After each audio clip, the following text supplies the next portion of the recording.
On va évoquer avec notre invité ce mardi 3 sujets sur le plan international. D'abord, la Libye avec ses nouveaux combats et la confusion croissante qui règne à Tripoli, le Niger, les 13 milliards de francs CFA de l'Europe pour lutter contre l'immigration clandestine et la France, la première entrée scolaire sans téléphone portable. Nous évoquons les sujets avec Maître Eric et Emmanuel Sosa, avocat au barreau de Lomé. Bonsoir, Maître Sosa. Bonsoir, Samuel Niaoui. On va en Libye, je le disais, des combats meurtriers continuent lundi de faire rage en périphérie sud. C'est des combats lundi et mardi, donc en périphérie sud de Tripoli. Et l'implication de nouveaux groupes armés ajoute à la grande confusion qui règne dans la capitale de la Libye, un pays de plus que jamais plongé dans le chaos après l'échec d'un accord de cessez-le-feu annoncé vendredi. La mission de l'ONU en Libye a invité les différentes parties concernées à une réunion élargie mardi pour un dialogue urgent sur la situation sécuritaire à Tripoli. Maître Sosa, est-ce que, avec le chaos qu'on observe en Libye, est-ce qu'il est peut-être erroné de dire que les Libyens eux-mêmes ne semblent pas prêts à baisser les armes? Quand vous dites les Libyens, il faut avoir un égard plein de compassion pour la population libyenne. Le Libyen lambda, il n'a rien à voir avec tout ça. Ouais. C'est l'opposition potentiellement armée que combattait Kadhafi. Et finalement, vous avez vu que aujourd'hui, l'histoire lui donne raison, parce que Kadhafi avait investi massivement dans un système militaire qui lui permettait de maintenir tout ce monde-là hors d'état de nuire et de contrôler un peu plus le territoire.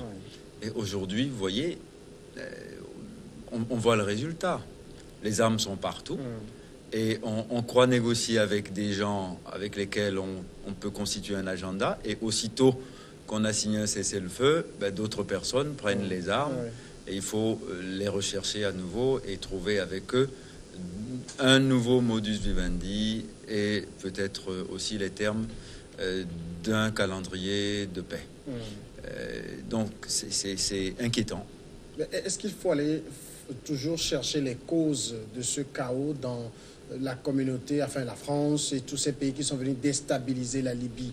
Parce que ça fait quand même des années et les Libyens sont assez matures pour s'asseoir eux-mêmes et discuter. Vous savez, les guerres civiles ont ceci de très pénible, c'est que très souvent on ne connaît pas toujours le meilleur interlocuteur pour faire cesser les choses.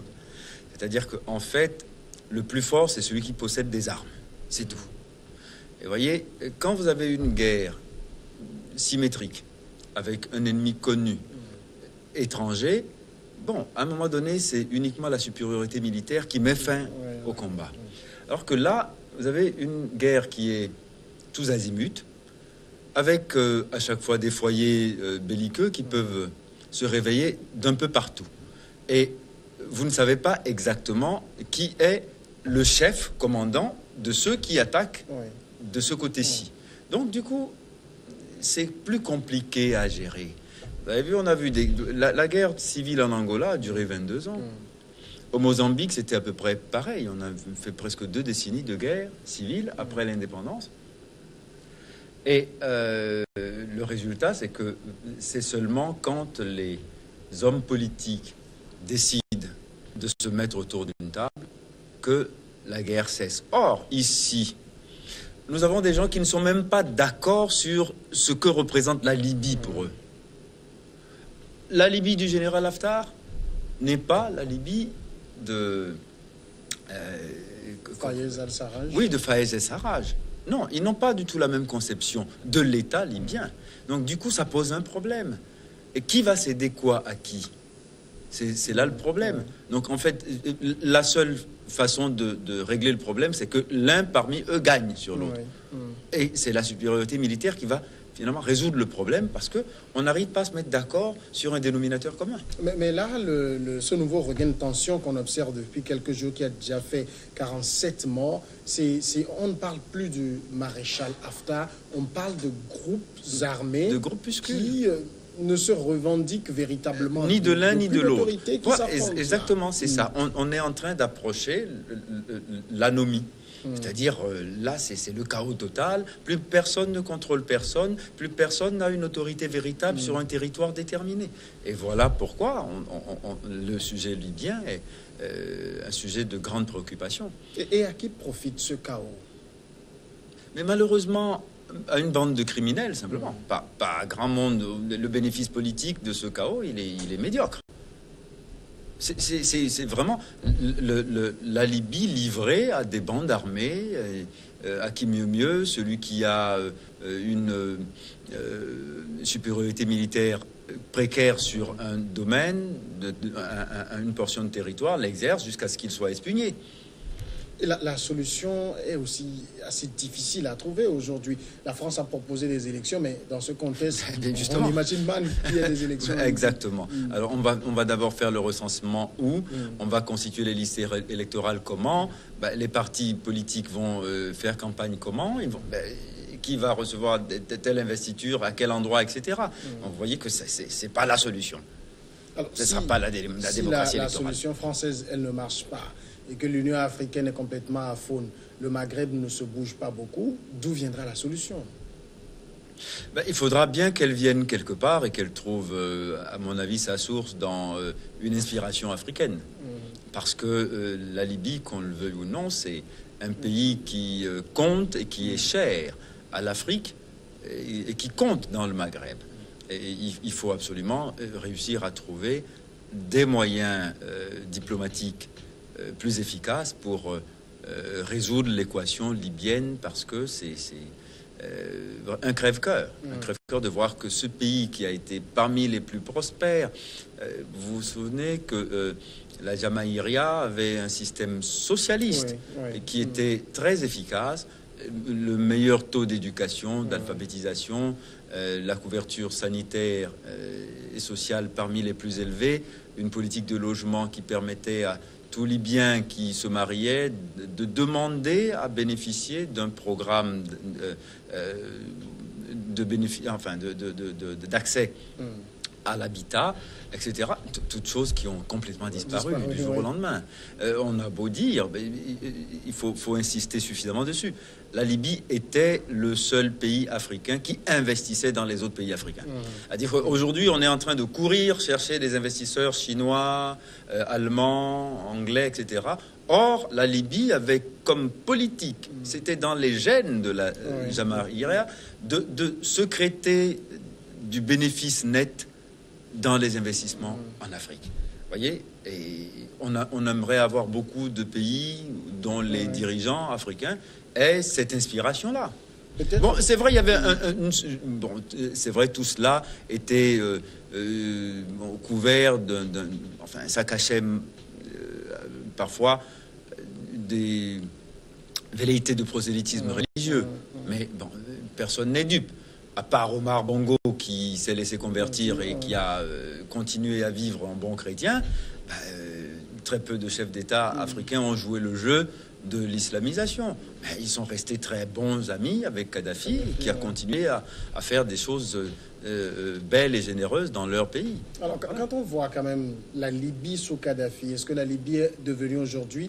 On se dit qu'il faut réfléchir à deux fois lorsque la France viendra nous dire: vous êtes dans une dictature, on va vous aider à vous en débarrasser. Eh bien, regarde, on parlait de la Libye, regardez la Syrie, c'est exactement la même chose.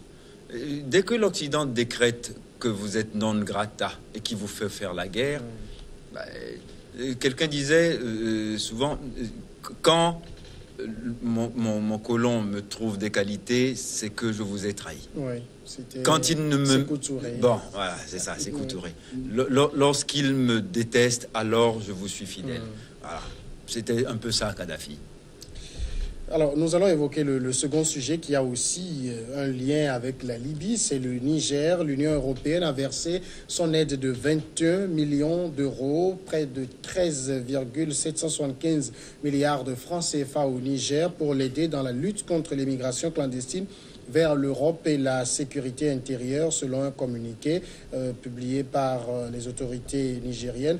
Le montant donc de 21 millions a été versé début août au Trésor public nigérien, et le test qui précise que ces fonds sont destinés au programme financé par le Fonds fiduciaire d'urgence de l'UE qui soutient plus particulièrement les réformes, notamment dans les secteurs de la sécurité intérieure, de la gestion des frontières et de la lutte contre la migration irrégulière et le trafic des êtres humains. Alors aujourd'hui, je l'ai dit, la Libye est devenue une passoire. Le Niger est aussi l'un des pays de passage vers la Libye pour pouvoir ouvrir sur l'Europe.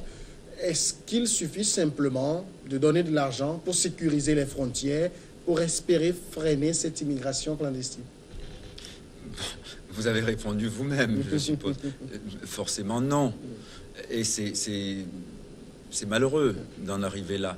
On donne de l'argent maintenant à des pays pour empêcher que leurs frontières laissent passer des gens vers d'autres pays.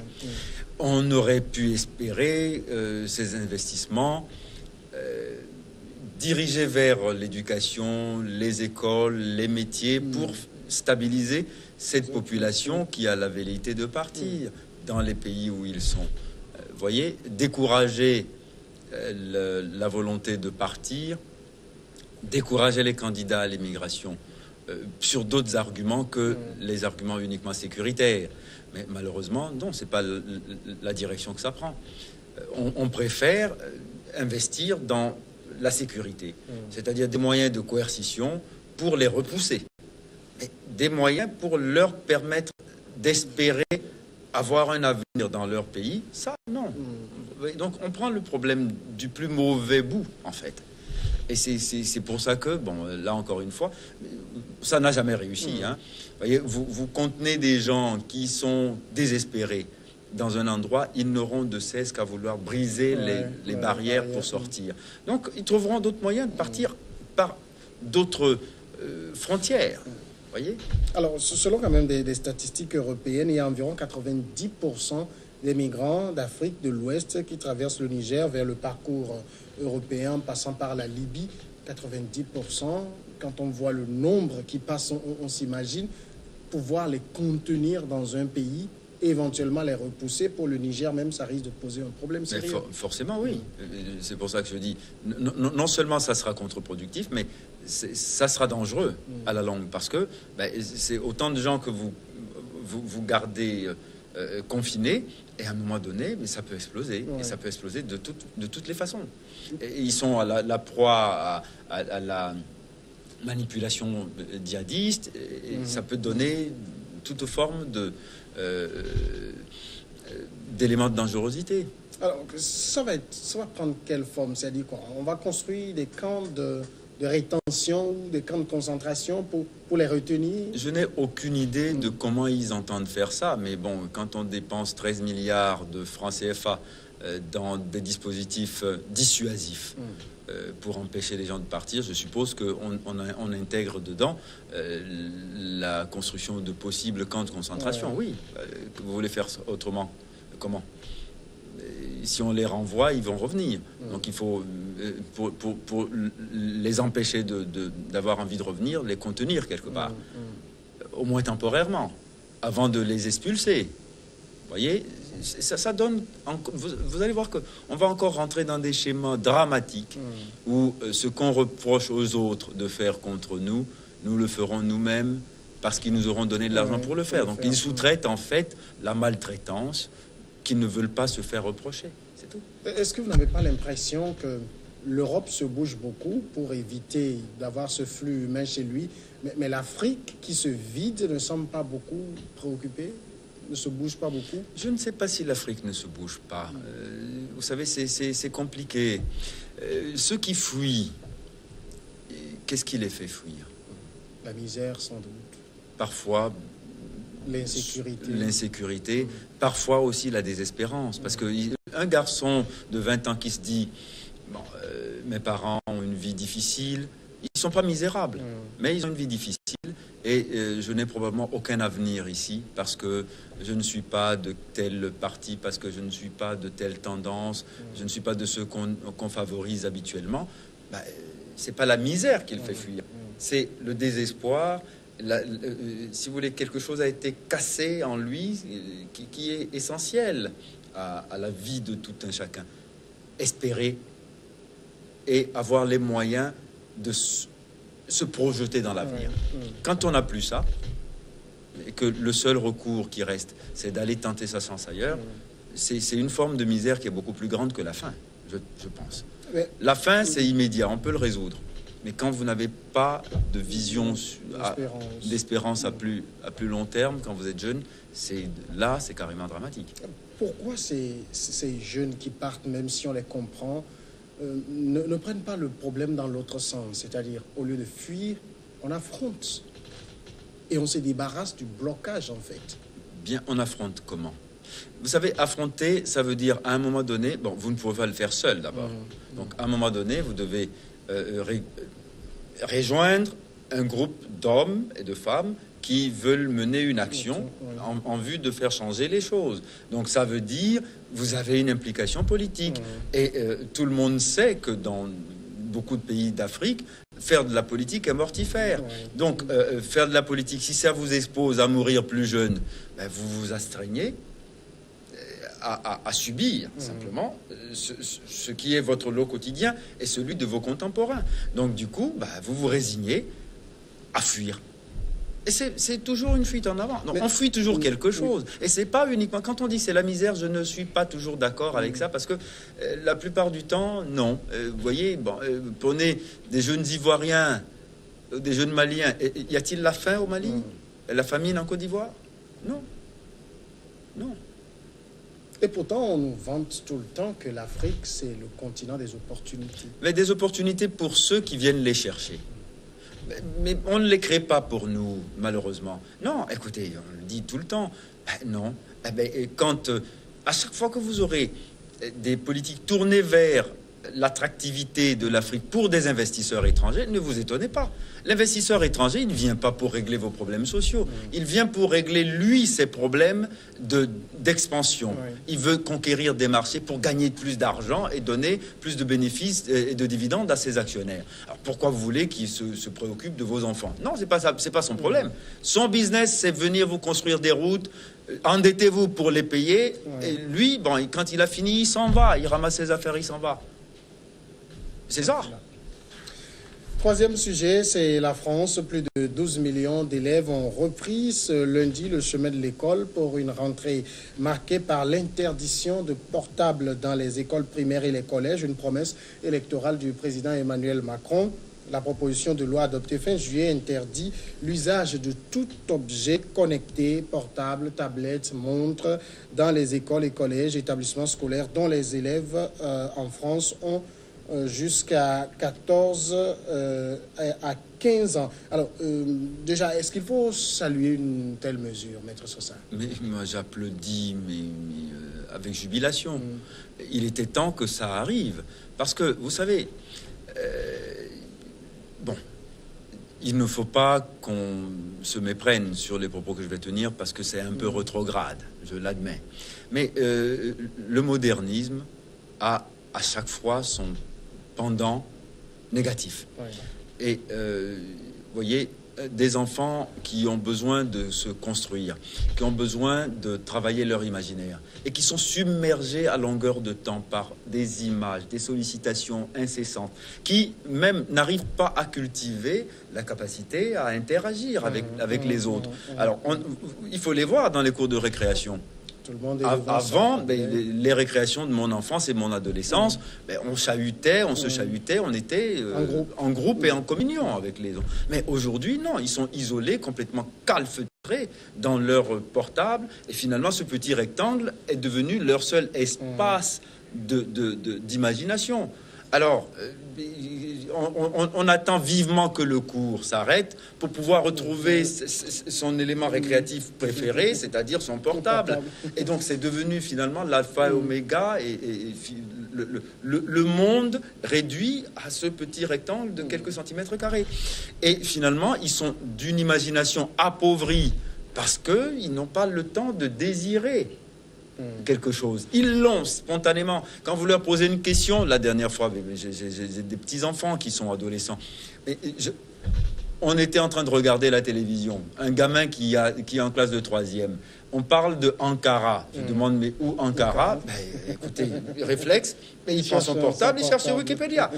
C'est dramatique. Alors, quand on en est à ce niveau-là, les enfants n'ont plus aucune possibilité de se concentrer, d'apprendre et de faire travailler leurs neurones de façon naturelle et fonctionnelle. C'est pour ça que j'applaudis qu'on dise au moins un peu de répit pour que les neurones fonctionnent encore, soient activés autrement que par ces stimuli qui sont un peu du dopage. À un moment donné, on a l'impression que c'est narcotique.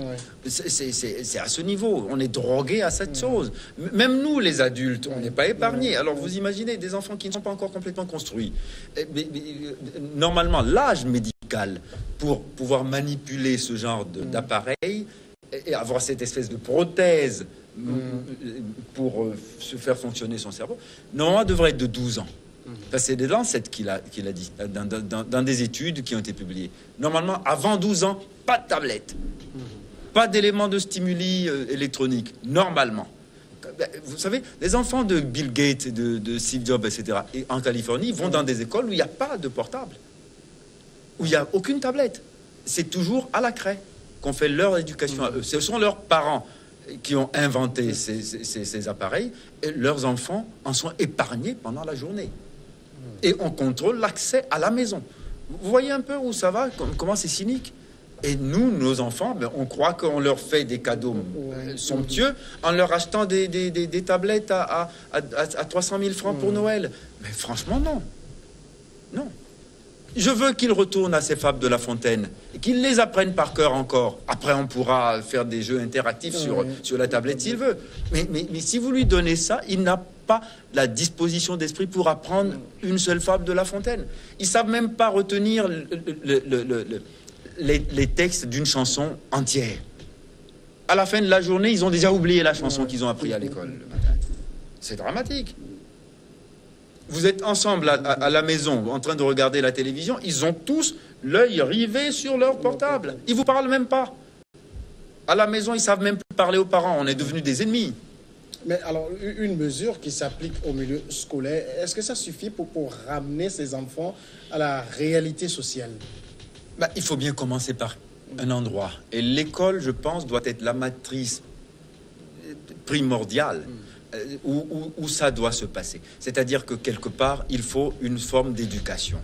Quand les parents ne sont pas suffisamment outillés pour expliquer ça à leurs enfants et que parfois, on va dire, l'investissement émotionnel fait qu'on n'arrive pas à marquer son autorité sur ce genre de choses, à l'école, il faut qu'ils retrouvent l'école comme justement l'endroit où on apprend l'autorité, une forme d'autorité. Ça doit commencer quelque part et ce n'est pas mauvais. Pour cela, je dis bravo à M. Macron. Mais c'est ces mêmes Européens qui ont démontré tout le bien de ces outils de nouvelles technologies. Mais personne n'a dit que c'était mauvais. On a dit que ça pouvait devenir extrêmement dangereux pour des esprits qui sont en formation. Et ça peut être un élément de retardement de leur propre capacité à se projeter et à utiliser leurs moyens. Mais vous savez, le cerveau humain, il est extraordinaire. Un enfant de 8 ans, il peut parler 6 langues à la fois s'il est exposé. Mais là, c'est que ça ne les expose pas. Ça les expose aux vices. Ça les expose à toute forme de choses qui normalement devraient leur être épargnées à cet âge-là. C'est pour ça que c'est dangereux. Maître Éric Emmanuel Sosa, merci d'être passé répondre à nos questions. Je suis merveilleux. Nous allons marquer maintenant la pause et après on va passer à regard croisé avec les journalistes.